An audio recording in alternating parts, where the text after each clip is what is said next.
Hello mga Lods, welcome back to my channel. For today's videos, pag-uusapan po natin yung question sa ating comment section, yung tanong po ng ating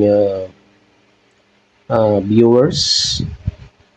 Kasi po yung kanyang remote ng kanyang KTS Smart TV, bali po nawala at saka yung kanyang problema ngayon is mahirapan po siya bumili ng remote. So mayroon po akong gawang remedy sa kanyang problema. Pero bago yan, kung bago ka pa lang sa aking channel, huwag kalimutang mag-subscribe, click like and shares para ikaw yung unang makakita ng video ito.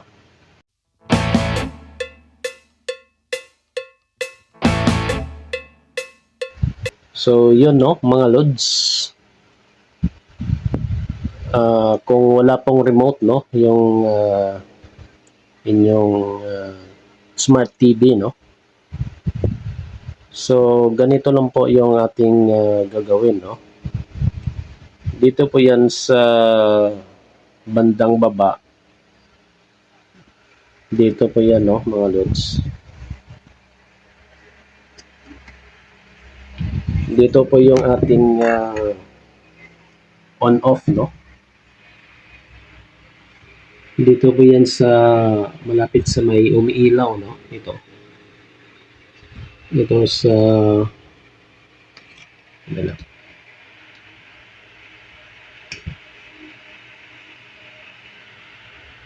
so dyan po yung ating on and off makikita po dyan. Yan, kung nakikita nyo yung parang button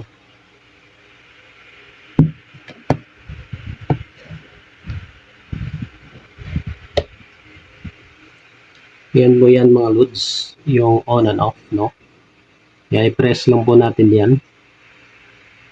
Tapos kapag ma-on na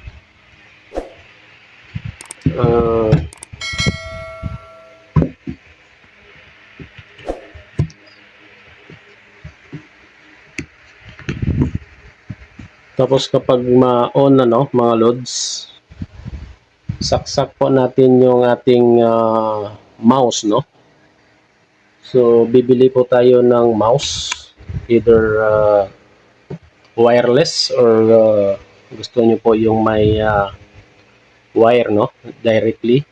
Ito yung sa akin mga Lods, kuan po to di battery po to itong aking nabili. Tapos meron lang po siyang receiver so dito po yan mga Lods, sa baba din.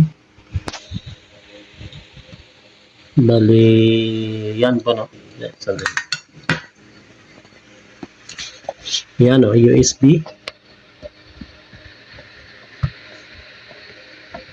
Yan, diyan ko po nilagay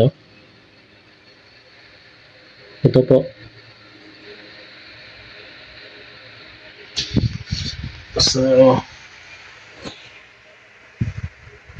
So gumagana naman mga Lods. Yan kung nakikita nyo po yung arrow na yan yan, gumagalaw po yan yan. So no remote, no problem mga Lods, nahanapan pa rin natin ng paraan so halimbawa yan punta po tayo sa may pindutin natin yan yan, di ba? At saka ang dali-dali lang parang computer na po siya punta tayo sa home, apps, movie, music so ang dali-dali na lang isa magamit po tayo ng remote madali lang po natin i-click kung sakaling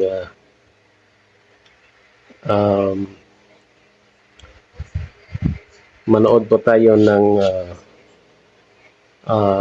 videos, no?